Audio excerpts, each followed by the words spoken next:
começar o capítulo 7, do versículo 1 ao versículo 6, é o texto base. Hoje, Jesus ele fala sobre julgar as pessoas, sobre julgar o próximo. Então, sendo cauteloso nas opressões, opressão no sentido de você julgar, de você fazer um pré-julgamento das pessoas, de você condenar as pessoas com base naquilo que elas fazem ou com base naquilo que elas aparentam. Então, esse vai ser o tema, vamos dizer assim, da nossa lição de hoje. O texto base, como eu já disse, se encontra em Mateus, no capítulo 7, do verso 1 ao verso 6. Mateus, capítulo 7, do verso 1 ao verso 6. Como eu imagino que todos os irmãos já sabem, nesse trimestre nós estamos estudando sobre o Sermão da Montanha, que vai do capítulo 5 ao capítulo 7. E hoje nós vamos começar o capítulo 7 de Mateus. Vamos ler do versículo 1 ao versículo 6, que diz assim: Não julgueis para que não sejais julgados, porque com o juízo com que julgardes, sereis julgados, e com a medida com que tiverdes medido, vos hão de medir a vós.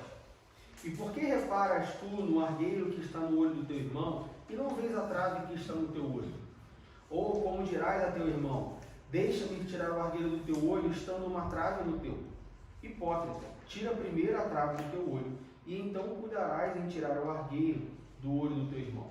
Não deis aos cães as coisas santas, nem deitei aos porcos as vossas pérolas, para que não as pise e, voltando-se, vos despedace. Como eu disse, hoje nós vamos estudar sobre o julgamento, sobre nós julgarmos uns aos outros. Esse versículo 1 no capítulo 7 imagino que ele seja bem famoso, imagino todos vocês já pelo menos uma vez já ouviram esse versículo: não julgueis para que não sejais julgados. E hoje nós vamos falar sobre isso. E aí, antes da gente, já entrando no nosso assunto, abra sua Bíblia em 2 Timóteo, capítulo 4, versículo 8. 2 Timóteo, capítulo 4, versículo 8. Lá em 2 Timóteo, a gente tem a base do porquê nós não devemos. Sim, a gente vai devagar sobre isso, a gente vai falar mais sobre isso, mas o versículo 8 de 2 Timóteo capítulo 4, ele nos dá assim, a pedra fundamental do porquê que a gente não deve julgar ninguém, porquê que a gente não deve avaliar. Na verdade, vamos por enquanto trabalhar só o termo julgar, porque a gente vai falar também sobre avaliar e tudo mais.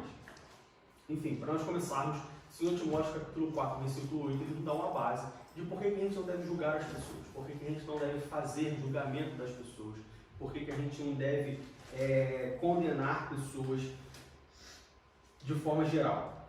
Porque Paulo fala no versículo 8, ele fala o seguinte: Desde agora a coroa da justiça me está guardada, a qual o Senhor, justo juiz, me dará naquele dia, e não somente a mim, mas também a todos os que amarem a sua vida. E as palavras-chave desse versículo são justo juiz. Só existe um justo juiz. Ah, Diego, mas existem vários juízes. Sim, existem vários juízes. A corte está cheia de juízes. Nós temos o sistema judiciário, na maioria dos países do mundo, tem no juiz a sua figura principal. Sim, são juízes, todos juízes. Ah, mas você está dizendo que eles não são justos? Eles podem até ser justos, mas eles não são justos juízes, eles não são perfeitos. Por mais justo que seja um juiz, ele não é 100%, ou ela não é 100% justa em todo o tempo. Juízes também cometem erros. Embora espera-se que cometam menos erros, mas eles também cometem erros. E aí, quando a gente olha para o capítulo 8 de 2 Timóteo, capítulo 4, nós vemos que Deus é o único justo juiz. Isso por si só já nos indica que, bom, se Ele é o único justo juiz, e se pessoas que estudaram anos, não faço a mínima ideia de quanto tempo um magistrado estuda para ser juiz de um tribunal, uma pessoa que estudou anos também, que tem uma experiência, ainda assim comete erros, embora poucos, queremos todos acreditar, mas em algum momento comete erros na sua avaliação, quem dirá nós?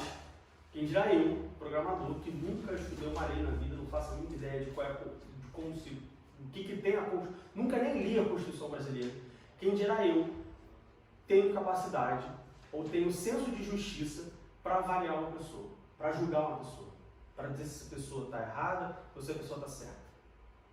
Diego, mas eu não estou entendendo, porque você está começando a falar que nós não devemos julgar uns aos outros. Mas a Bíblia também fala em alguns momentos que nós devemos avaliar a árvore pelo fruto. E em todo tempo na igreja, a gente avalia pessoas. Em todo tempo na igreja, a gente julga pessoas, vamos dizer assim, com base naquilo que a gente faz. Com base naquilo que as pessoas fazem. Então, qual é o parâmetro? Qual é a diferença de Mateus capítulo 1, Mateus capítulo 7, versículo 1, que Jesus fala, não julgueis para não sejam julgados, mas quando a gente está na igreja, principalmente quando você tem reunião de obreiro, quando você tem, aqui talvez não tanto, mas em igrejas maiores, você tem as pessoas sendo julgadas, né, de certa forma, ou sendo avaliadas pelas obras que as pessoas fazem. E Jesus fala, conhecereis a árvore pelo fruto. Qual é a diferença disso? É justamente sobre isso que a gente vai falar hoje.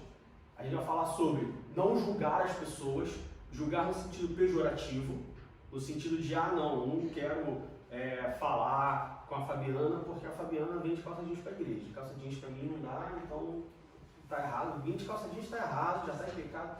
A gente não julgar de forma pejorativa, mas sim, até mesmo porque, vamos voltar aqui em Mateus capítulo 7, Mateus capítulo 7, no versículo 6, Jesus fala uma coisa que parece que cai em contradição, porque no versículo 6 do capítulo 7, Jesus diz, não dei aos cães as coisas santas, nem deitei aos porcos as vossas pérolas.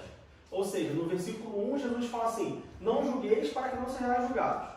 Mas no versículo 6, ele fala de cães e de porcos. Ou seja, ele faz um julgamento.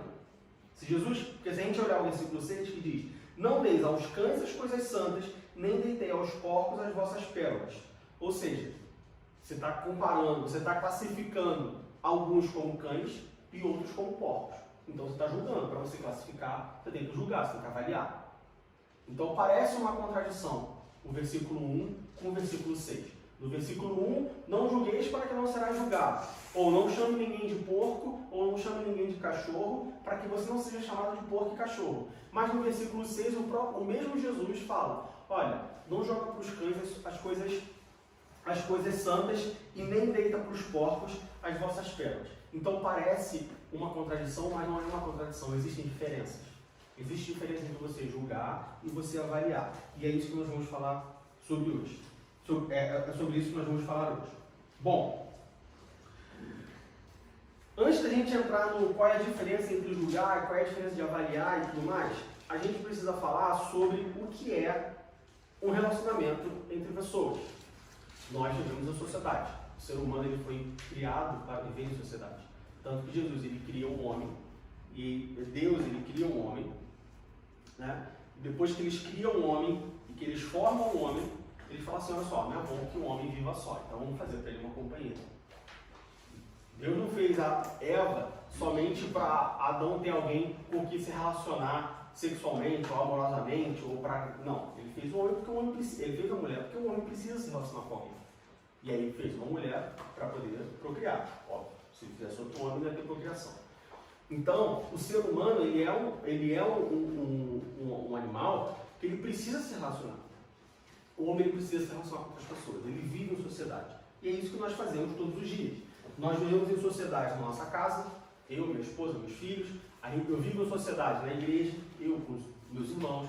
Eu vivo em sociedade no meu trabalho, eu com meus colegas de trabalho. Eu vivo em sociedade com os meus amigos. Eu vivo em sociedade com as pessoas que têm os mesmos gostos que eu, os mesmos hobbies que eu. Jogo futebol uma vez por semana. Então, uma vez por semana eu me relaciono, eu vivo em sociedade com pessoas que também gostam de jogar futebol, que têm interesses parecidos. E, principalmente na igreja, você tem uma sociedade, vamos dizer assim, você tem um grupo de pessoas que, na maioria das vezes, não todas, é bastante heterogêneo. Como assim? É bastante diferente. As pessoas são diferentes. As pessoas são de culturas diferentes. As pessoas são de criações diferentes. As pessoas são de classes sociais diferentes. As pessoas possuem um passado diferente. Você tem dentro de uma igreja pessoas pessoas que nasceram e foram criadas na igreja e vivem dentro da igreja, no ambiente da igreja há 40 anos. Você tem pessoas que se converteram com 40 anos e agora que estão começando a se integrar na igreja. Você tem pessoas que foram criadas na igreja, que saíram da igreja, que se desviaram e depois voltaram para a igreja. Você tem pessoas que foram nascidas e criadas na igreja, mas que tiveram boas experiências com a igreja. E você tem pessoas que foram nascidas e criadas na igreja e que tiveram péssimas experiências na igreja. Você tem pessoas que nasceram, que vieram de igreja nenhuma.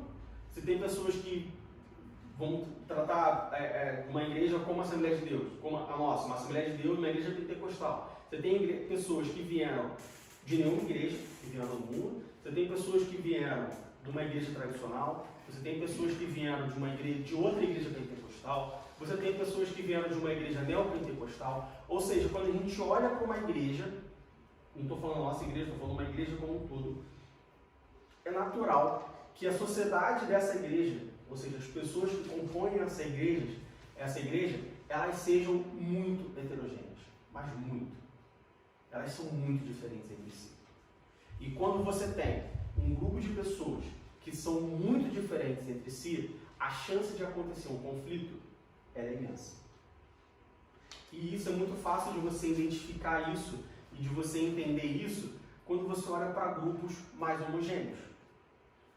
Vamos supor, você pega um grupo de pessoas, 10, 20, 30, 40, um grupo de pessoas que você quiser, que todas essas pessoas gostam da mesma coisa, todas essas pessoas gostam de caneta azul, exatamente essa caneta.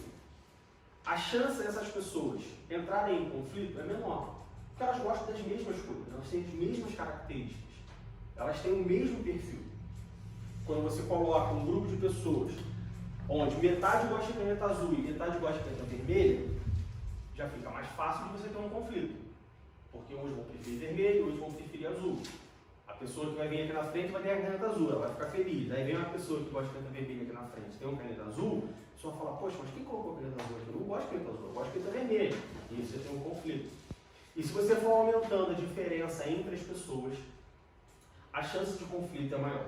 Então, antes da gente entrar no mérito sobre julgar, sobre avaliar, se pode, se não pode, se não deve, como fazer, primeiro a gente tem que entender que nós vivemos em sociedade, principalmente dentro da igreja, e no meio da igreja nós precisamos aprender a nos relacionar com as outras pessoas.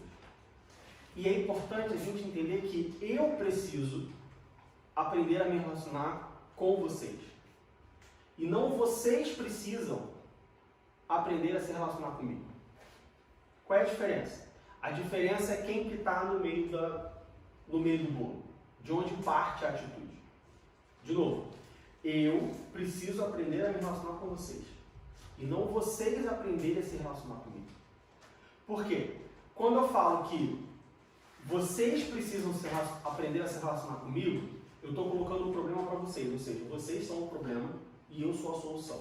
Então vocês têm que buscar a solução em mim. Quando eu coloco como eu preciso aprender a me relacionar com vocês, aí eu sou o problema e vocês são a solução. Ou seja, eu entendo que eu também tenho um problema e que eu sou uma pessoa difícil de me relacionar. Então eu preciso me adaptar a vocês e não vocês se adaptarem a mim. E aí a gente eu bato na mesma tecla que nós já falamos aqui mais uma vez, se não me engano, que é quando o próximo é a minha prioridade, eu sou a prioridade de um próximo. Quando eu tenho que aprender a me relacionar com vocês, se todos nós tivermos a mesma mentalidade, vocês vão ter que aprender a se relacionar comigo. Entende a volta que eu estou dando? Então, quando eu entendo que eu sou um problema, que eu tenho um problema e que eu preciso me relacionar com vocês bem, vocês também, e todos nós fazemos isso, vocês também vão entender que vocês também têm problemas e que vocês têm que aprender a se relacionar comigo. E aí a minha prioridade são vocês, a prioridade de vocês sou eu. É saindo do egocentrismo, né? É sair do egocentrismo. Assim, comparando, eu li um livro uma vez, mas na verdade era sobre casamento, né? Sobre relacionamento com o marido. E aí ela começava falando assim, a questão agora não é quem precisa mudar, porque quando você está num relacionamento a dois, você sempre acha que o outro precisa mudar, né? E aí ela falava assim, a questão não é quem precisa mudar, mas quem está disposto a mudar. Então começa a mudança em você e você verá a mudança no outro, entendeu? Mal comparando é isso, tipo, é você procurar ver como você pode fazer para se relacionar diferente com o outro, para melhorar o seu relacionamento com o outro, e aí vai ser uma reação, né? Na verdade é isso, quando você toma o primeiro passo na mudança, o outro reage de maneira diferente, e aí só melhora. Fala.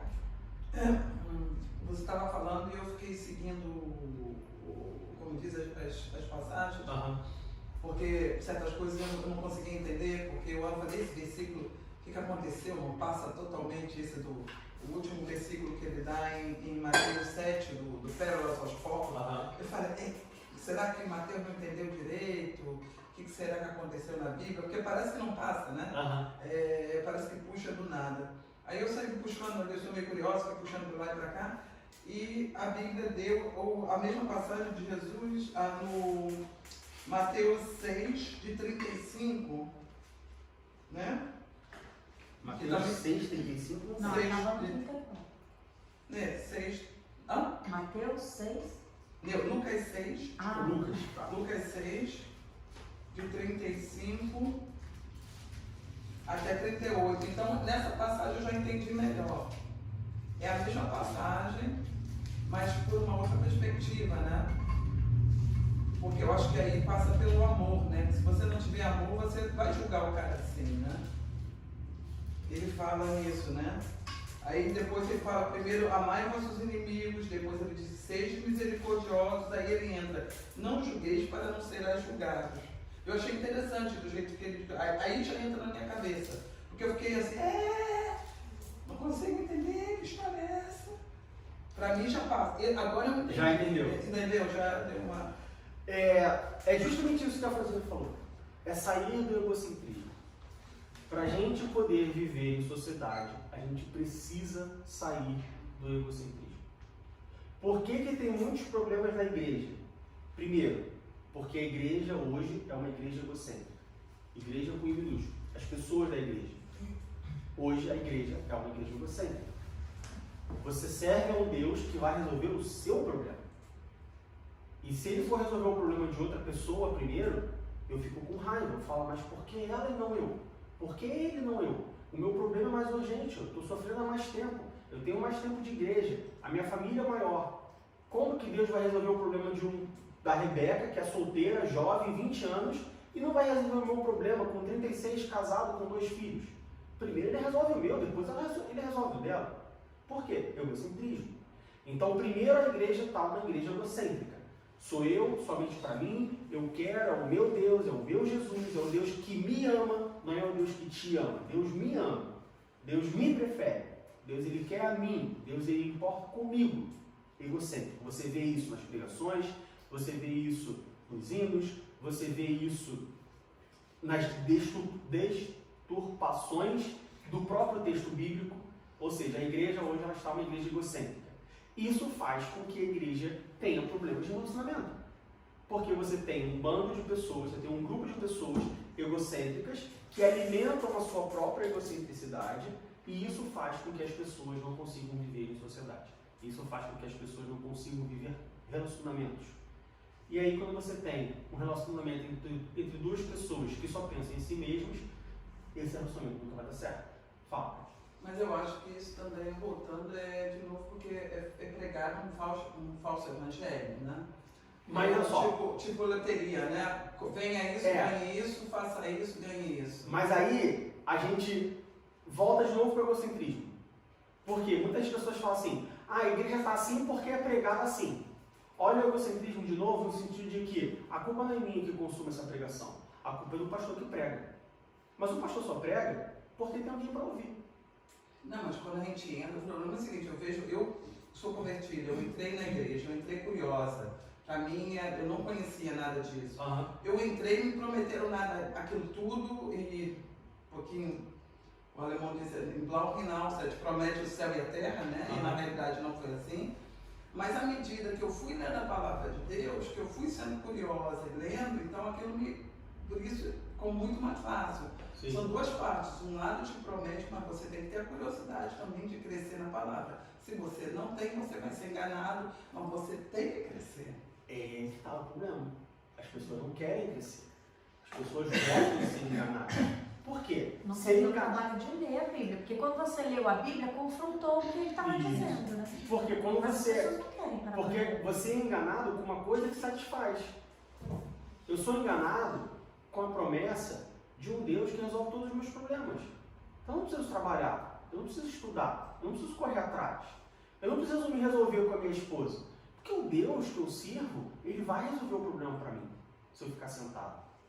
Então, mais uma vez a gente tem um egocentrismo onde importa o que eu faço, o que eu quero. Pode ver que tem pessoas que quando começam a ser confrontadas dentro da igreja, olha só, não é da forma que você quer ficar não.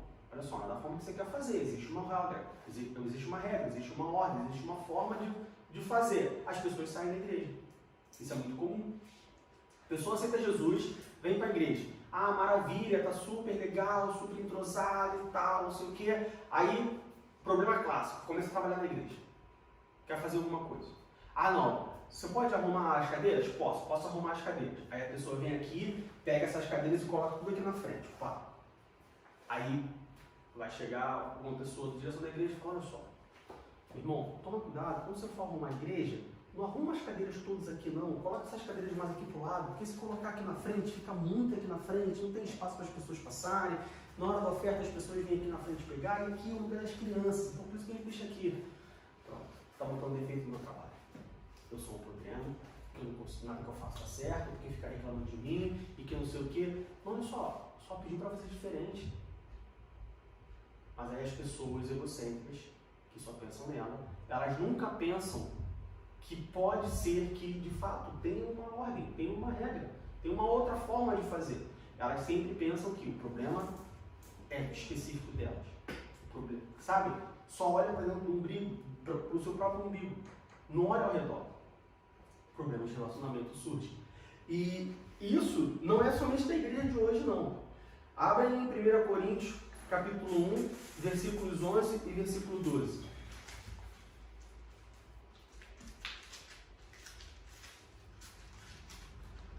1 Coríntios, capítulo 1, versículos 11 e 12.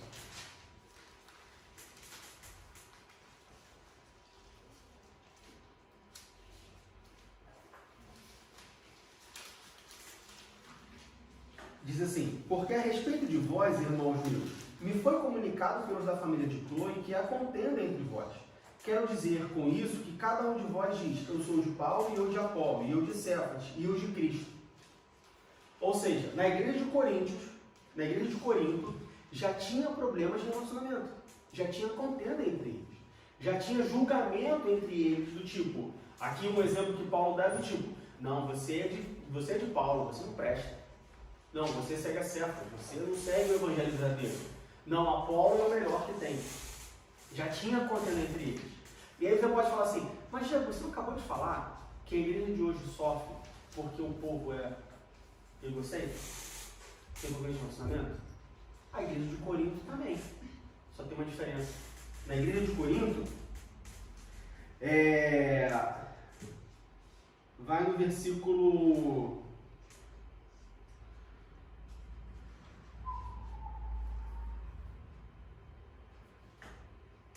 Versículo 4, versículo 4, 5, 6 e 7.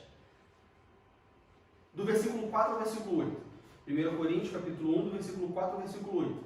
Diz assim, sempre dou graças ao meu Deus por vós, pela graça de Deus que vos foi dada em Jesus Cristo, porque em tudo fostes enriquecidos nele, em toda a palavra e em todo o conhecimento, como foi mesmo o testemunho de Cristo confirmado entre vós, de maneira que nenhum dom vos falta, esperando a manifestação de nosso Senhor Jesus Cristo, o qual vos confirmará também até o fim, para seres irrepreensíveis no dia de nosso Senhor Jesus Cristo. Qual era a diferença da igreja de Corinto para a igreja de hoje? A igreja de hoje é egocêntrica, a igreja de hoje é fraca, é uma igreja que não busca, é uma igreja que não recebe. A igreja de Corinto era uma igreja que tinha problema de relacionamento, mas era uma igreja que não faltava dom nenhum. Entendem a diferença?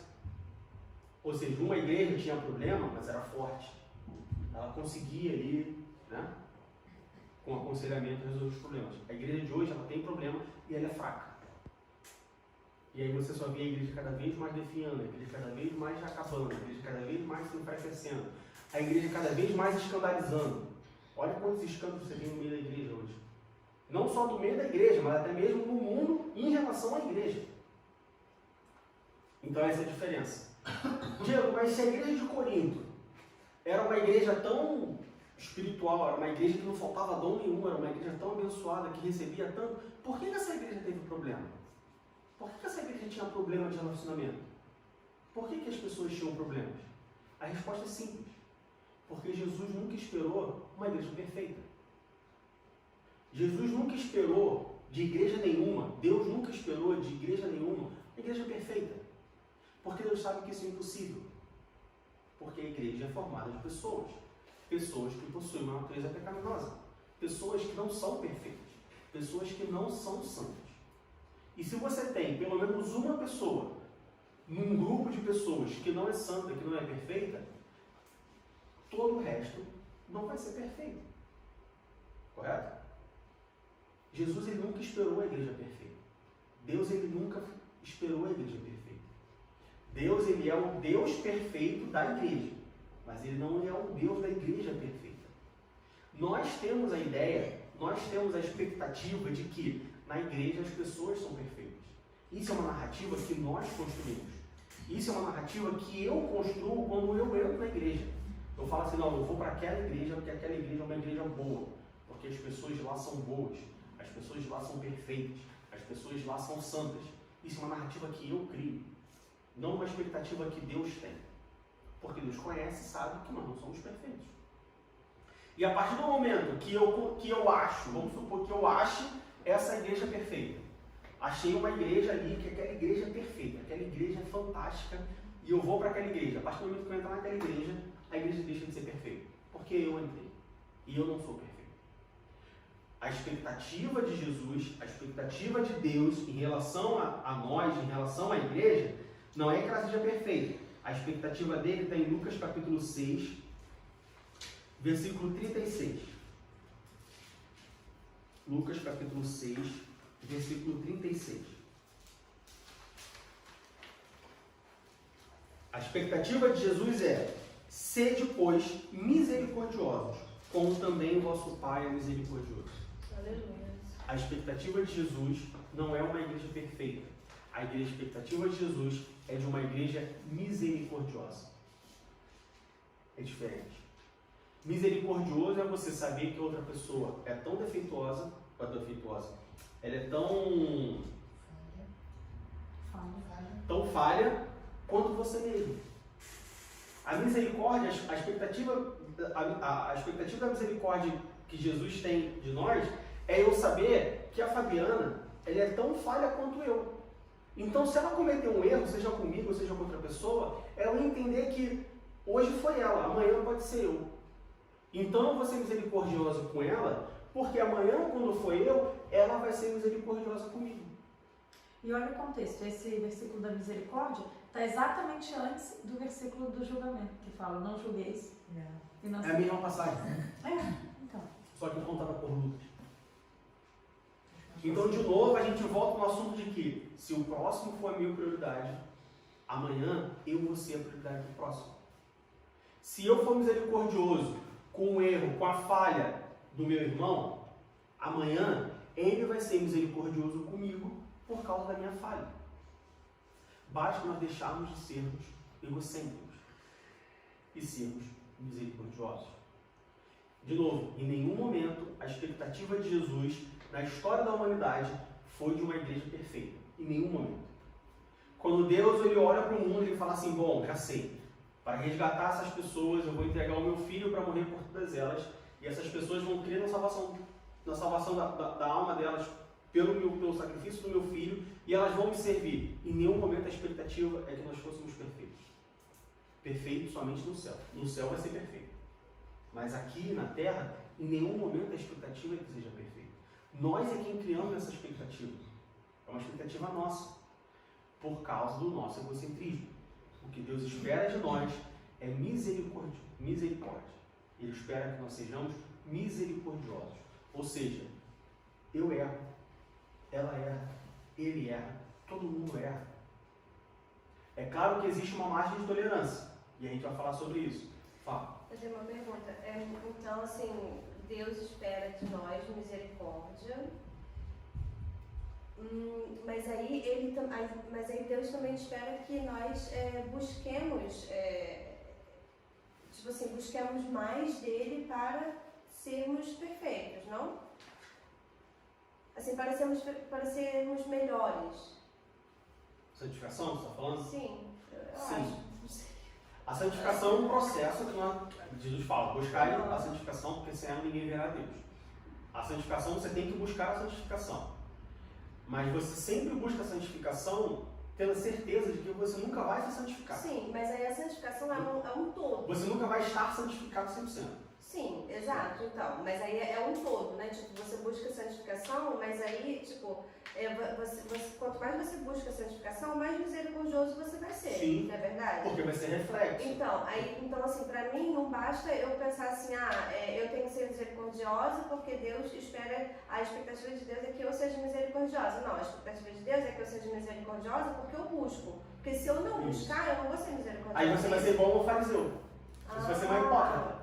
Eu sou muito misericordioso, eu perdoo tudo que acontece comigo, eu sou muito misericordioso. Não, você não pode. Você está aparentando ser. O que é hipocrisia? A gente já teve uma aula sobre isso. É você aparentar ser algo que você não é. Ou seja, eu não tenho que aparentar ser misericordioso.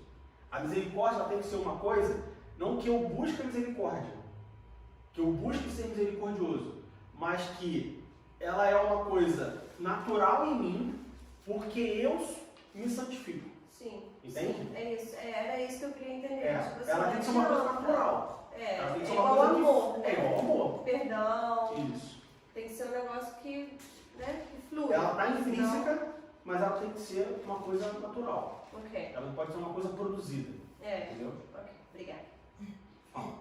Nesse texto, duas coisas me chamam a atenção. Uma é a misericórdia e outra é o juízo, né? São duas coisas. E eu vejo a misericórdia é um ato que sai de mim para fora. Geralmente a gente gosta de misericórdia quando vem do outro para mim, né? Se alguém tem que ter misericórdia, tem que ser misericórdia comigo, tem que ser misericórdia com a minha família, com o meu país, comigo. A gente não gosta muito do misericórdia para fora, né? É uma coisa muito interessante. É isso que eu acho que Jesus está chamando, que a gente se coloque no local, na posição do outro também. Eu trabalho com refugiado e é interessante, quando eles conversam com a história, depois de tantos anos, eu vou e eu ouço as histórias mais cabeludas possível e eu tô calma, porque aí você já passa a ser...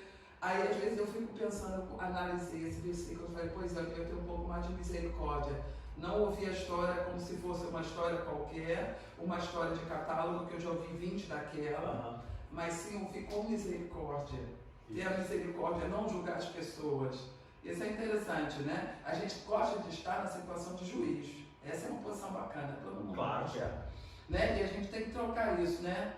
Eu dou a de juiz e volto a ser misericordioso. Isso é um exercício. Porque é uma coisa muito natural. Porque no teu caso, por exemplo, vamos supor, chega uma pessoa para você e fala assim,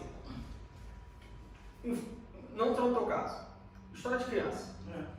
Era uma vez, você já sabe que é uma história fantástica, é uma fantasia. Por quê? Todo mundo chega com uma história de era uma vez, era uma vez, era uma vez. Conto, né? É um conto. Só que pode ter um era uma vez que era verdade. Que é verdade. E existe? E existe. Só que você, quando ouve um era uma vez, você fala assim, isso é um conto, isso não existiu. É o que você está falando. As pessoas chegam com a mesma história e você acaba... de juiz, né? Aí você acaba, não, essa história de que, porque eu roubei, porque eu tava com fome, porque eu tenho 2 filhos, pequeno. Isso é história, já ouvi isso aí 500 vezes. Ainda mais quando é repetida, né? Quando é repetida.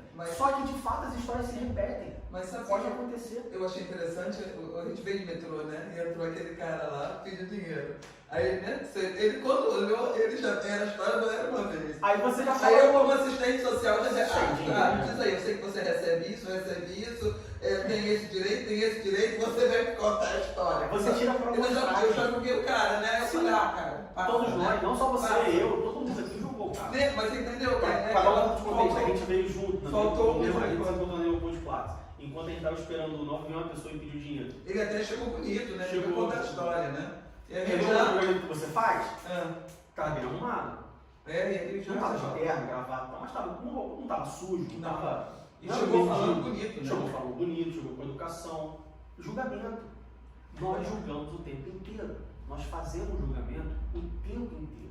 Podia ser E agora com isso que você falou é muito interessante, porque eu não entendi nada do que ele falava. Mas a primeira percepção que eu tive foi o que você falou, ele estava arrumado. Então, na minha cabeça, o julgamento foi, se ele está tão arrumado, por que ele está pedindo, né? Mas aí a gente não conhece, né, o contexto da vida da pessoa. Sim, o contexto. porque Mas a aí gente- julga, mas aí Julga pela aparência. Mesmo sem conhecer até a língua.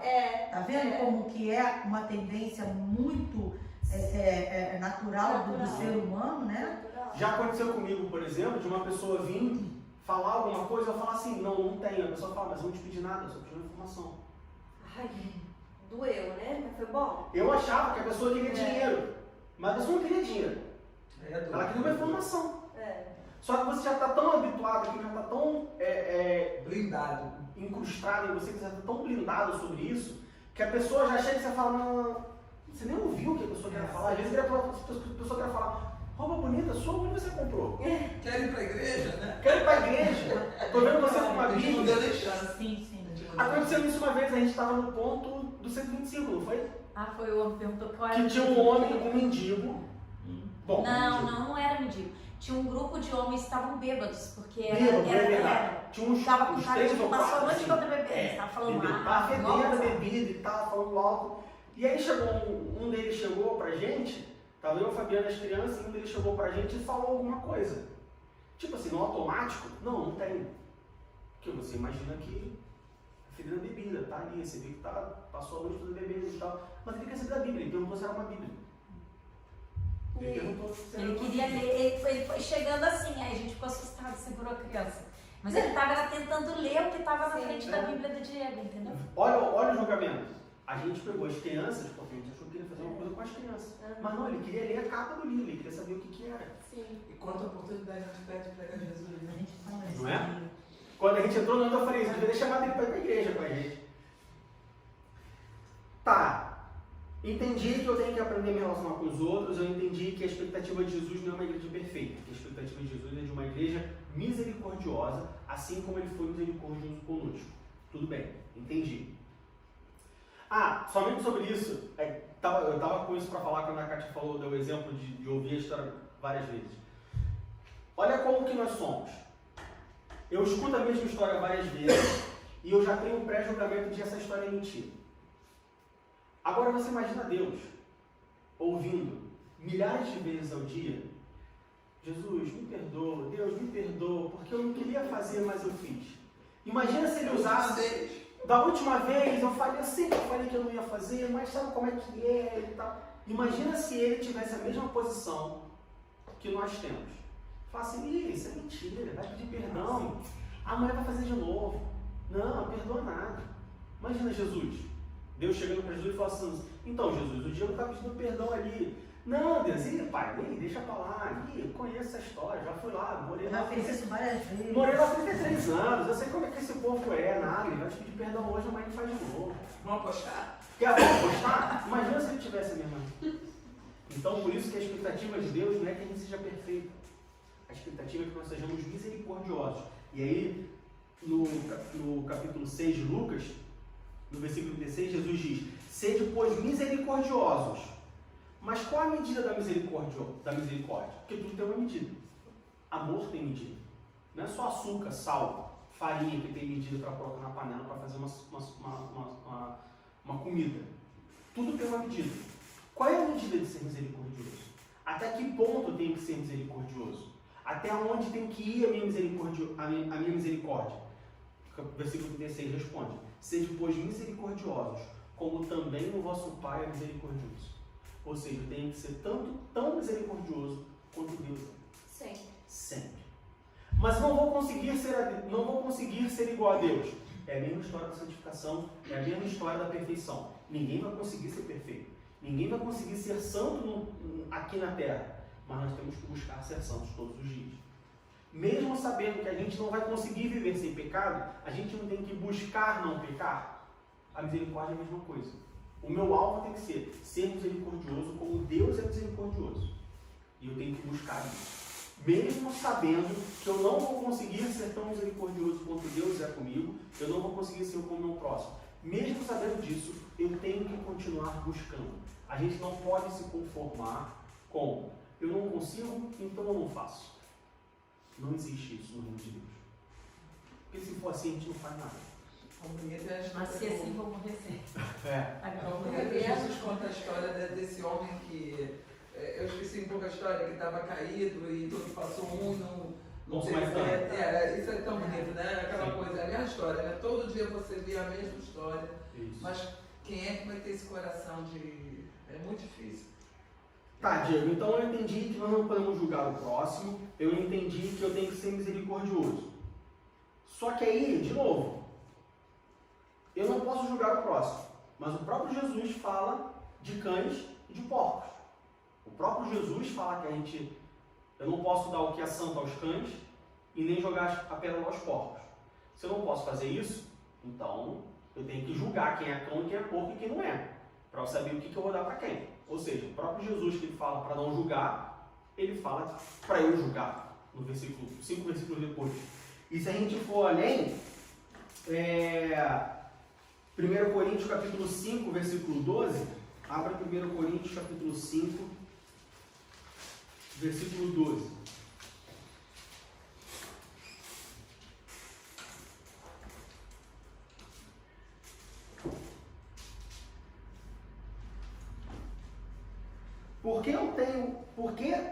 Por que tenho eu em julgar também os que estão de fora? Não julgais vós os que estão dentro? Por aí a gente entende que Paulo julgava os que estavam dentro da igreja. Ou seja, Jesus fala que a gente não pode julgar. Não julgueis para que não sejais julgados. Mas aí 5 versículos depois, ele fala para a gente julgar quem é cão e quem é porco e quem não é nada. Aí, alguns livros depois, seguindo o Novo Testamento, a gente encontra Paulo julgando as pessoas que estão dentro da igreja. E aí? Meio maluquinho, né? Meio maluquinho, né? Eu posso julgar ou eu não posso julgar? E aí? Posso ou não posso? Não, a gente não pode julgar. Mas eu acho que... Mas Paulo e Jesus falam que a gente tem que Não, ele julgar. julgou claramente Paulo aqui, o pessoal, que você anda com Sim. Sim. E aí? Pode julgar ou não pode julgar? Julgar com misericórdia, verdade? Não sei. Não, diga aí. existe julgamento, André. Existe julgamento de misericórdia, mas eu acho que a gente não... Por exemplo, 1 João capítulo 4, versículo 1. Olha o que diz 1 João capítulo 4, versículo 1. Alguém lê, por favor.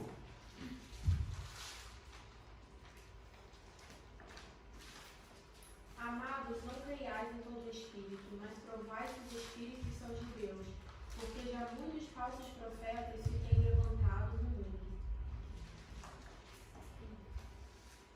Tem que julgar, né? Senão não sabe quem é falso profeta. Aqui diz assim, ó, Paulo mostra aqui que a igreja precisa julgar seus membros em caso de pecado grave, iniquidade, imoralidade ou conduta ímpia persistente. Tais ações iníquas precisam ser julgadas e disciplinadas para o bem da pessoa envolvida, da pureza da igreja e do testemunho de Cristo no mundo. Existem casos específicos. Mas o que é caso específico? Quando um membro comete um pecado, claro, como diz aqui, né? Um pecado grave, uma imoralidade grave, uma conduta ímpia persistente, no caso da disciplina, né? Quando o crente precisa ser disciplinado. Né? Quando ele está dentro da Aí igreja. pode julgar ou não pode julgar? Não pode julgar.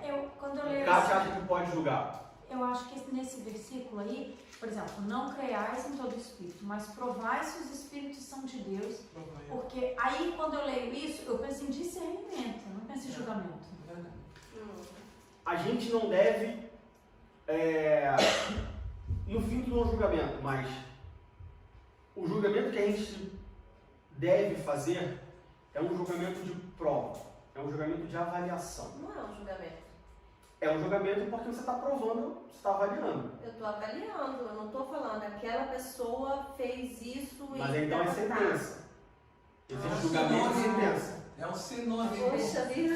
Uma coisa é o julgar, É a mesma outra coisa é o coisa. sentenciar. Uma coisa é o provar, outra coisa é o ratificar. Eu posso chegar e falar assim: pessoal, olha só, essa caneta aqui ela tem nota 9, essa aqui tem nota 8, essa aqui tem nota 7. Você escolhe se você quer 9, 8 ou 7. Ou eu posso chegar e falar assim: olha só, essas duas aqui são uma porcaria, usa essa. Entende a diferença? Entendo. As duas eu julguei. Uma eu julguei como 9, outra como 8, outra como 7. Uma eu julguei, usa essa daqui são uma porcaria. O julgamento existe, mas uma foi em forma de avaliação. Por que essa aqui é nota 9? Porque todas as vezes que eu pego ela para escrever, ela escreve, porque ela é macia, ela tem a borrachinha aqui, porque a ponta dela é fina, ou seja, você consegue fazer um traço melhor. Essa daqui, ela já clica, esse negócio aqui, ele amassa. Às vezes tu clica, não afunda, não vem tudo, ela afunda. Ou seja, quando você faz uma avaliação, quando você faz uma prova, normalmente ou teoricamente, você tem fundamentos para fazer aquilo. Qual o julgamento que nós devemos julgar os nossos irmãos? Sim e não. Não, sim e não. Eu não devo julgar o meu irmão no sentido de que calça jeans. Crente não pode usar calça jeans. A dela é preta, a dela pode. Jeans? Crente de calça jeans está errado. Aí eu estou julgando. Mas eu Estou vejo... falando, está errado porque está usando calça jeans. Outra coisa eu falar assim: olha aquela irmã. Está sempre dando mau testemunho. 20 anos na igreja. Fez isso. Você está vendo o comportamento, como que ela age e tal. Você está avaliando os frutos daquela pessoa. Tem daquela família que já pecaram. Você está avaliando. Aí já é um julgamento. Então, Mas mas como- olha só, tem uma coisa que eu acho que faz toda a diferença. Porque quando eu penso em discernimento, eu penso que o discernimento é Deus que te dá. Sim, é a O prova. julgamento sou eu que faço. Sim. Entendeu? Então, por exemplo, provai se os espíritos são de Deus. Quem vai te dar essa resposta? Isso é discernimento. E só quem vai te dar essa resposta é Deus, é o Espírito Então, Santo testificando. mas é diferente do julgamento. Então, nosso. É por isso que eu falo da prova e do julgamento. Os dois julgam no final. Mas quando você faz a prova, você tem a contrapartida, você tem o resultado, você tem argumentos. Entende? É como um professor chegar e falar assim: não, você está reprovado, você está aprovado. Tá, mas baseado em quê? Baseado no que ele achou ao longo do ano. Quando o professor dá uma prova e todos fazem a mesma prova, ele avalia os resultados. Então, nós podemos julgar o próximo com base em prova. Tá, vamos Provas botar. concretas. Entende? Por exemplo, sou professor de escola dominical. Aí eu chego para você e falo assim: Fabiana, eu vou viajar por 3 meses. Vou viajar por 1 mês. Você pode dar aula para mim? Aí você fala: posso. Aí tu vai dar aula. Dá uma péssima aula. Não preparou, não sabe o que está acontecendo, não tem controle do pessoal, começa a falar, deu 11h30, estourou, não cobriu nem metade e tal. Tá bom. Aí eu volto, dou minha aula. Aí ano que vem eu vou sair de férias de novo. Fabiana, pode dar aula para mim? Posso. Faz a mesma coisa. Ou seja, eu tenho 8 aulas tuas, 4 desse ano, 4 do ano que vem, que foram péssimas aulas. Eu não estou julgando que você é uma má professora, eu estou afirmando. Avaliando, né? Porque eu tenho uma avaliação, eu tenho uma prova. Eu não estou julgando você. E aí você chega para mim e fala assim: Diego, eu queria tanto ser professor de escola dominical. Olha só, Fabiana, você não tem esse chamado. Eu não estou julgando se você fez, você deu uma aula porque você não se preparou. Não, olha só, você dá aula na escola dominical porque você tem um ministério. Aí entra uma outra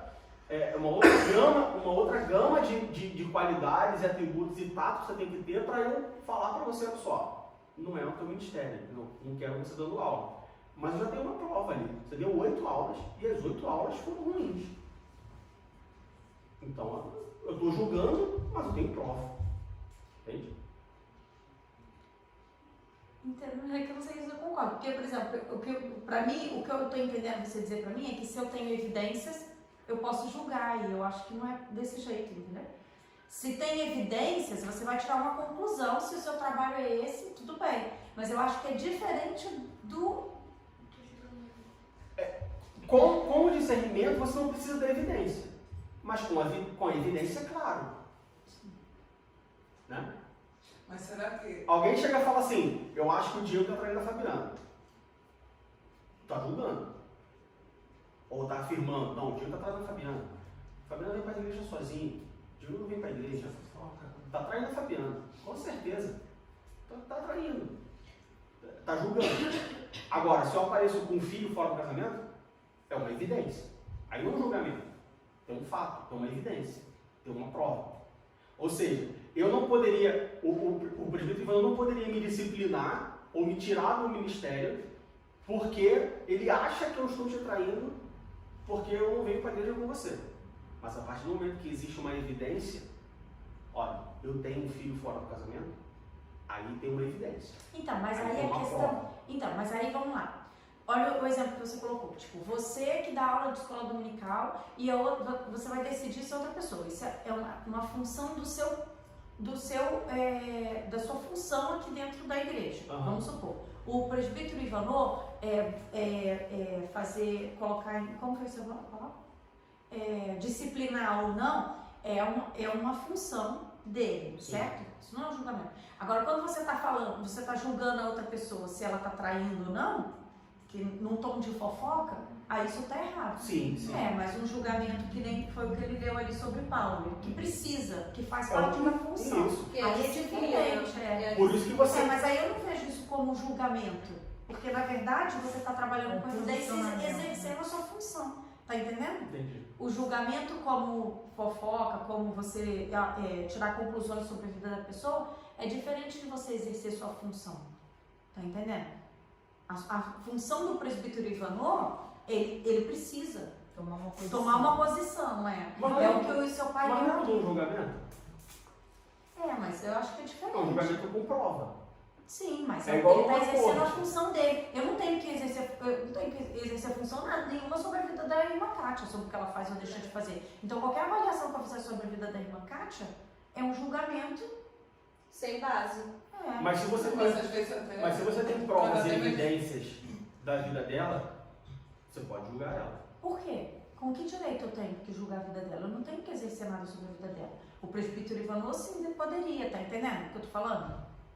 Eu não preciso julgar ninguém, eu não tenho que julgar ninguém se não faz parte da minha função, porque aí vira fofoca. Não, tá, mas E aí eu acho alguém... que perde até a hierarquia. Mas- Então, se você é o pastor, quem tem o direito é você, senão vira uma baderna. Tá, mas alguém... Diga cada marcar com seu Mas gato. alguém vai... Mas dentro da função, Tá. falando de pessoas, alguém vai julgar alguém.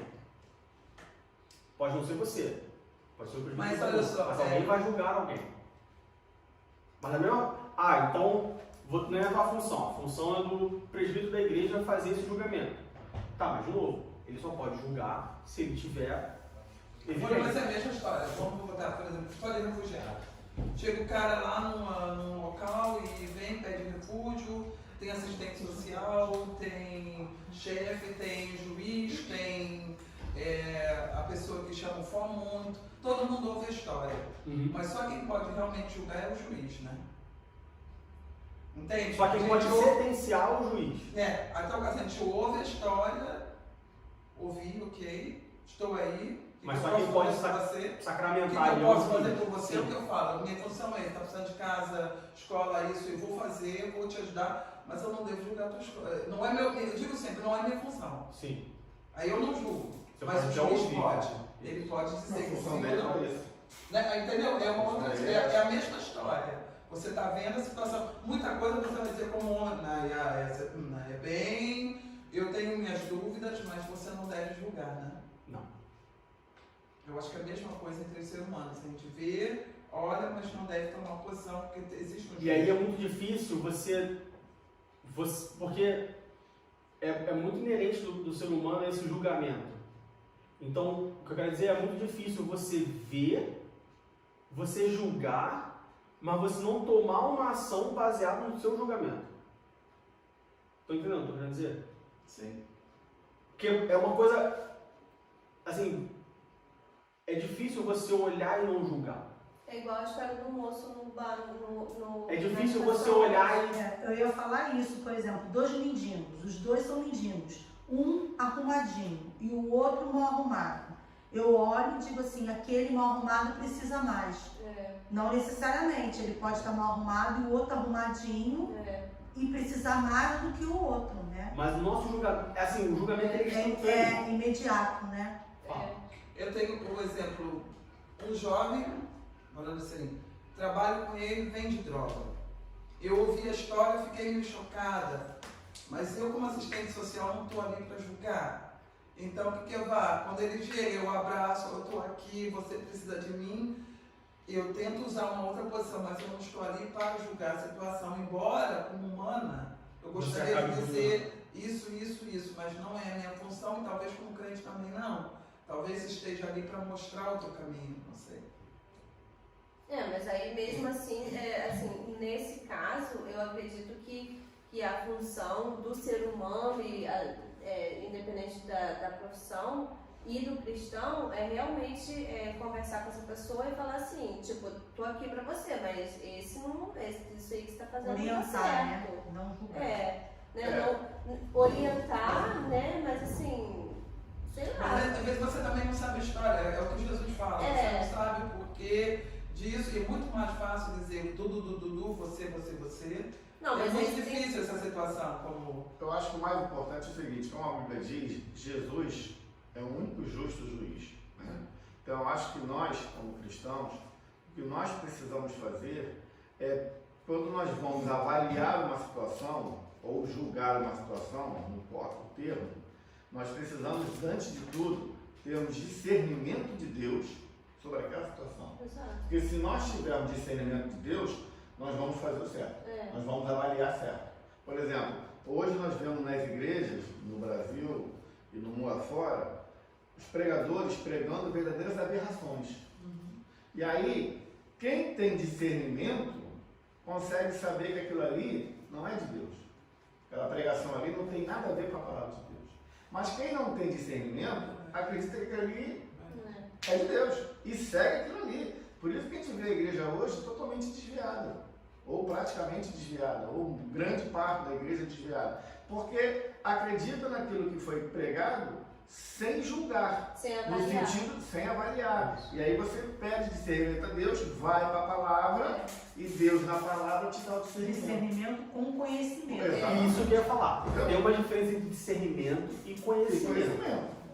Você não precisa ter discernimento, muitas das vezes, só você ter conhecimento. Eu preciso ter um fruto do discernimento, dom espiritual, Espiritualiza muito, Olha só precisa ler. Não, Você falou, você pega ali e lê. Está escrito isso? Está escrito? Não está escrito. Bom, então a gente já tem um fato. Vendendo a roça para trazer prosperidade para casa. Eu não leio a minha palavra. Não vai ter isso. Não tem isso. Então eu não vou de encontro à palavra de Deus, que é o que eu sigo, né? A minha bússola.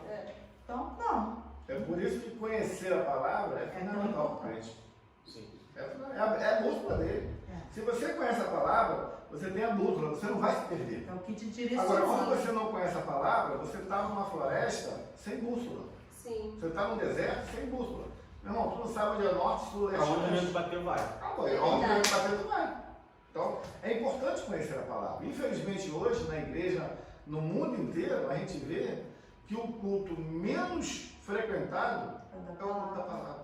Por isso que a igreja está do jeito que está. A escola dominical é a menos frequentada, o culto de doutrina é o menos frequentado no mundo inteiro. Mas aqui, Aí a igreja está do jeito que está, porque a igreja não conhece a palavra.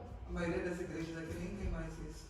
Então, pior ainda. Você chega lá, eu lembro da igreja assim, você chegava, cantava um pouquinho, todo mundo tomava café, todo mundo batia papo, todo mundo falava, pregava Agora, você 20 minutos, tchau. Agora, você faz um culto de festa, você faz um culto de louvor, a igreja enche, mas ali não tem palavra. O louvor é importante? Um culto de oração é importante? Mas o culto da palavra, na minha opinião, é o mais importante. É o mais importante, sim, porque Mas, infelizmente, o povo é, foge disso. Poucos querem. Ou seja, eu posso julgar? Depende.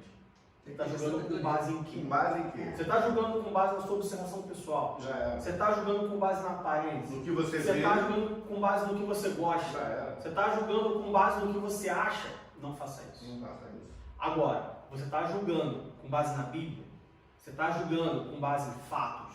Você está julgando com base em coisas concretas? Você está julgando debaixo do discernimento dado pelo Espírito? Aí tudo bem. Como que a gente chega nesse nível? Bom, lá em 2 Samuel, capítulo 12, a gente não vai ler, mas se você quiser ler em casa, lê o capítulo 12 de 2 Samuel.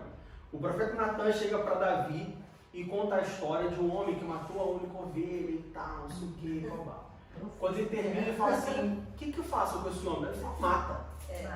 Mata. então, E aí Natan fala, então, querido, esse homem é você. Esse é você. Ou seja, quando nós julgarmos da forma como nós gostaríamos de ser julgados, o nosso julgamento vai ser mais diferente. É diferente. Entra no versículo que você falou. Da mesma forma que você julgar, você vai ser Você vai ser julgado. julgado. Né? Porque Davi foi, não, mata. Agora é contigo. Esse homem é você. E aí? Não, dá uma segunda chance. ele até aí, por perguntou, favor. quem é esse, não sei o quê. Lá em Mateus capítulo 7, no versículo 5, nós lemos no texto base, Jesus fala assim, antes de você falar para o seu irmão tirar a trave do olho dele, tira a trave do seu olho. Por quê? Com a trave do meu olho, eu não consigo enxergar direito. Então, talvez, quando eu tirar a trave do meu olho, eu nem vou ver mais a trave do olho do meu irmão. Porque o meu olho agora está no direito. Misericordioso.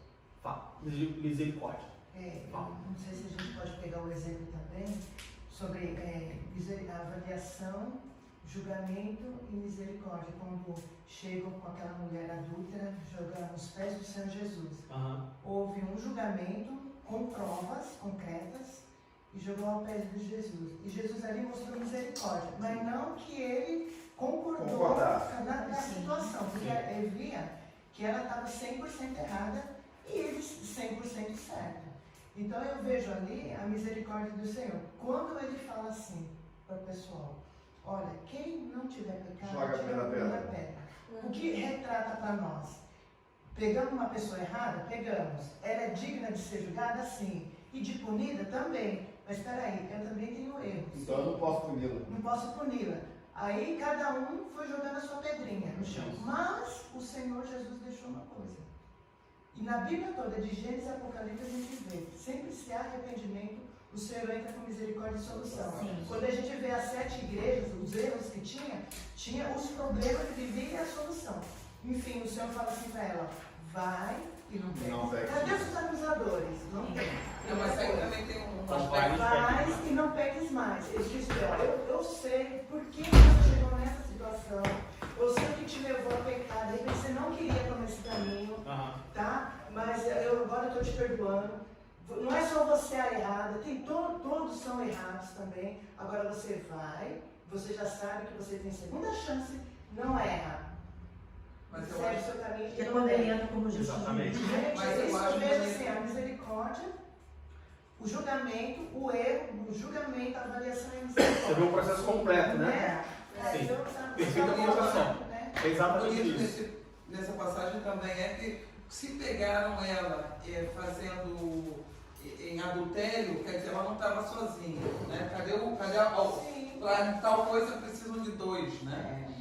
Aí pegaram a mulher, pegaram um lado fraco também, tem esse lado também, muito interessante, né? Pegaram a mulher, cadê a pessoa que estava com ela? Sim. E aí os homens todos que iam julgar também pararam, quem é que não peca? Ou seja, quando nós olhamos para a Bíblia, nós aprendemos que, sim, eu até posso julgar. Sim, a pessoa até merece ser julgada. Sim, tem um fato comprovando o erro. Mas ela precisa ser condenada? Eu não fui condenado. E quem sou eu para meter Eu pequei. Eu deveria ter sido condenado.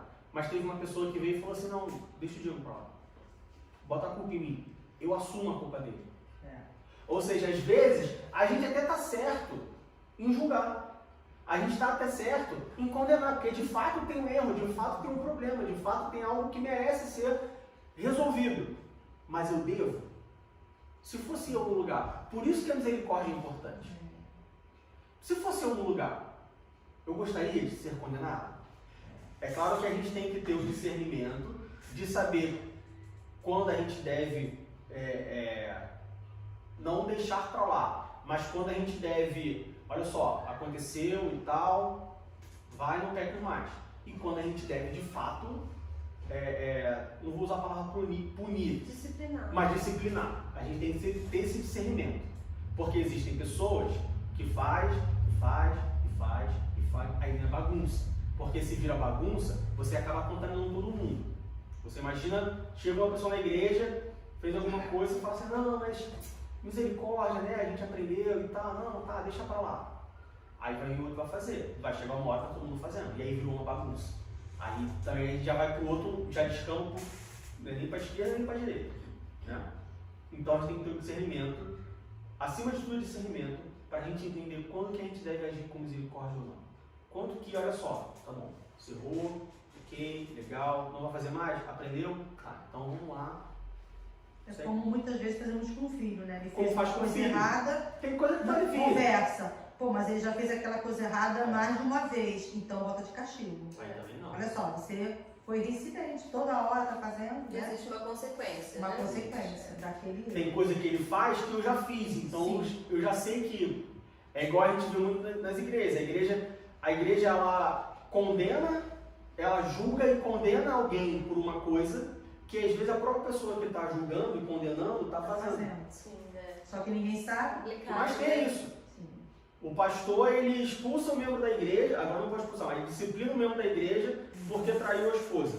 Mas ele traiu a esposa. Às vezes ele tá. Ele fez porque o outro roubou, mas ele rouba. Fez porque mente, mas ele mente. Por isso que a gente tem que olhar para si mesmo, deixar de ser egocêntrico. Olha só, eu vou condenar a irmã Denise porque ela fez uma fofoca. Mas eu fui o primeiro a contar para a Francine que a irmã Denise fez. Eu fiz a fofoca. Eu estou condenando ela por fofoca, mas eu fui o primeiro a fazer a fofoca da fofoca. Então, por que eu estou condenando? Nós temos que agir com misericórdia. Por quê? O que acontece se nós não agirmos com misericórdia? O que acontece se nós julgarmos deliberadamente? O que acontece se a gente falar, mas é isso mesmo, eu falo mesmo, porque eu não sou bom para guardar segredo, e eu julgo mesmo porque não pode e tal. Tudo bem. Lá a gente leu em Mateus, no capítulo 7, versículo 2, que diz, porque com o juízo com que julgardes, sereis julgados, e com a medida com que tiverdes medido, vos hão de medir a vós. O que acontece com isso? O problema é que a gente cai em Romanos capítulo 11, versículo 22. Romanos capítulo 11, versículo 22. É o famoso, na escola, não sei se vocês já passaram por isso, esse é, pelo menos nas escolas que eu estudei, é muito comum. Você tem o que acha que é fortinho batendo no fraquinho, né? Aí o fraquinho vai e tá apanhando. Aí chega um mais forte do cara e fala assim, ó só, agora tu vai brigar comigo. É isso que acontece com um crente que julga, que de maneira deliberada, que não age com misericórdia, mesmo porque, excelente colocação da irmã Ruth, a gente tem a passagem da mulher adulta. Olha só, ela errou. Jesus sabia que ela errou, mas Jesus viu a sinceridade no coração e falou, olha só, vai no pete mais, misericórdia. O que acontece quando a gente não age dessa forma? Romanos capítulo 11, versículo 22. Considera, pois, a bondade e a severidade de Deus, para com os que caíram, severidade, mas para contigo a benignidade de Deus. Se permaneceres na sua benignidade, de outra maneira, também tu serás cortado. Deus, Ele é um Deus severo. Ele é um Deus justo. Ele é um justo juiz. Qual é o problema de nós não agirmos com misericórdia com o próximo? Qual é o problema da gente julgar deliberadamente? Da gente julgar porque a gente acha que tem que ser e tudo mais? É porque você vai ser julgado por mesmo julgo que você julgou. Porque você vai ser julgado por um justo juiz. Porque você vai ser julgado com severidade. O que significa severidade? Severidade não é maldade. Severidade não é, eu vou fazer porque eu vou fazer. Não, não é que Deus age de forma maldosa. Severo no sentido de reto, no sentido de justo. E aí qual é o problema? O problema é que eu estou julgando, às vezes, a Francine por uma coisa. Só que quando eu for julgado, eu vou ser julgado por todas. Porque eu sou injusto. Então eu julgo injustamente por uma coisa. Mas quando eu julgo injustamente por uma coisa, eu sou julgado justamente. E aí quando eu sou julgado justamente, eu sou julgado por todas as coisas. Uma conta maior. Então, mesmo que você julgue, mesmo que eu julgue alguém, eu não estou julgando justamente porque eu não estou julgando um todo, e quando eu for julgada por Deus, eu vou ser julgada justamente porque... Mal comparado é o seguinte, vamos brincar de tacar pedra no lago? Eu taco uma pedrinha, que é que eu consigo jogar. Deus vai estar com o pedregulho, que é o que ele consegue. Entende? Não é uma força desproporcional. De novo, não é uma maldade, é uma justiça. Olha só, você quer ser julgado? Tá bom, então vamos te julgar. Só que o que você fez ontem eu já não lembro. O que a Kátia fez semana passada eu já esqueci. O que eu fiz durante os 36 anos da minha vida, Deus tem que notar. Então quer brincar de julgar? Vamos julgar então. E aí Deus vai e desenrola o corpo. E aí... E é aquilo, o nosso conhecer é muito limitado, né? O conhecer de Deus é mais profundo, porque ele eu só sabe julgo aquilo que eu quantos vejo. fios de cabelo tem na nossa cabeça. Então ele conhece desde o ventre. Né? Eu só julgo aquilo que eu vejo. Eu não posso julgar quem eu nunca vi. Mas Deus, ele julga aquilo que ninguém nunca viu. Que até o que nós pensamos, ele conhece. Ele sabe. Antes que falasse. Então é desproporcional. Ah, você não quer ter misericórdia com o próximo? Tá bom, então. Então vem cá que eu vou te julgar sem misericórdia também. Vamos ver o que acontece quando eu te julgo sem misericórdia. Morre na hora. Então, Mas é. Se não fosse a graça. Mas é, não é é mesmo. igual a Ananias e Safira. Mas é. Pá. Acabou. Ah, você quer julgar? Quer brincar de julgar? Então vamos brincar de julgar então. Vamos lá, brinca aí de julgar. Entende? E a gente cai nisso. A gente cai nesse erro, e é impressionante como que a gente tem noção das coisas, mas a gente continua fazendo. A gente continua julgando. A gente continua apontando o dedo. A gente continua, né? Às vezes, foi o que a Fabiana falou, não é minha função julgar, mano. Minha função é ensinar. Minha função não é julgar, mas eu quero ter a posição de julgar. Por quê? Porque quando eu julgo, eu me sinto importante. Porque quando eu julgo, É o poder, né? eu me sinto poderoso. Eu tenho minha opinião. Não pode, né? É a tua função. Alguém te pediu? Entra o egocentrismo, uma satisfação Egocentrismo. pessoal. Os problemas são por causa do egocentrismo. Se a gente tirar o egocentrismo e colocar a misericórdia, os problemas vão embora. Ou a maioria deles. Se eu tirar o egocentrismo, se cada um de nós tirarmos o egocentrismo da nossa vida e colocarmos a misericórdia na nossa vida, ah, mas eu não posso ser egocêntrico e misericordioso. Dois corpos não ocupam o mesmo lugar no espaço. Lei da física. Não vai ter misericórdia onde tem egocentrismo. Basta a gente olhar para Jesus. Para Jesus ter a misericórdia de morrer na cruz pelos nossos pecados, ele teve que fazer o quê? O que ele teve que fazer? Jesus estava lá no céu, à destra de Deus Pai. E aí Deus falou assim, Jesus, preciso que você vá lá. Mas Jesus foi forçado? O que ele teve que fazer? Ele teve que se doar. Ele teve que se desfazer da sua divindade. Ele teve que falar, tá bom, eu vou tirar aqui a minha roupa minha capa de Deus, minha capa divina, e eu vou descer lá. Ele teve que se desfazer da sua egocentricidade para ele poder ter misericórdia. Conosco é a mesma coisa. A gente só vai conseguir ter misericórdia depois que eu conseguir me desfazer da minha egocentricidade. E não se engane, todos nós somos egocêntricos. Todos. Absolutamente todos. Fala. Você falou que Deus teve que se despir da sua egocentricidade, então significa que ele é egocêntrico de alguma forma? Não, sentido figurado, né? Porque a egocentricidade automaticamente ela é traduzida como uma coisa ruim, né? Ninguém deveria ser egocêntrico, ninguém pensa em si mesmo. Tipo, uma linguagem figurada, por exemplo. É mais da posição de filho de Deus. Mais a posição, né? Ele teve que se desfazer da posição dele. E aí, por isso que eu falo que é por isso que eu falei que é um sentido figurado, porque não tem como Jesus ser egocêntrico se ele se desfez da sua posição. Entendeu? Uma coisa anula a outra. É apenas uma ilustração para a gente entender que, bom, assim como Jesus fez, eu deveria fazer também. Okay? Para nós terminarmos, a gente deve julgar ao próximo? De novo, sim e não. Às vezes, nós temos o direito de julgar. Mas ter o direito de fazer algo não significa que você deve fazer algo. Eu tenho direito de muitas coisas, mas isso não significa que eu tenho que exercer o direito de fazer essas coisas. Então, às vezes, tem uma pessoa que ela está mentindo descaradamente. Ela está fazendo descaradamente. Eu tenho todo o direito de julgar essa pessoa. Eu tenho todas as provas que vão acusar essa pessoa, como o exemplo da mulher samaritana, da mulher adúltera. Veja bem, as pessoas tinham todos os direitos, as pessoas tinham todas as provas, tinham todos os fatos. A condenação era certa.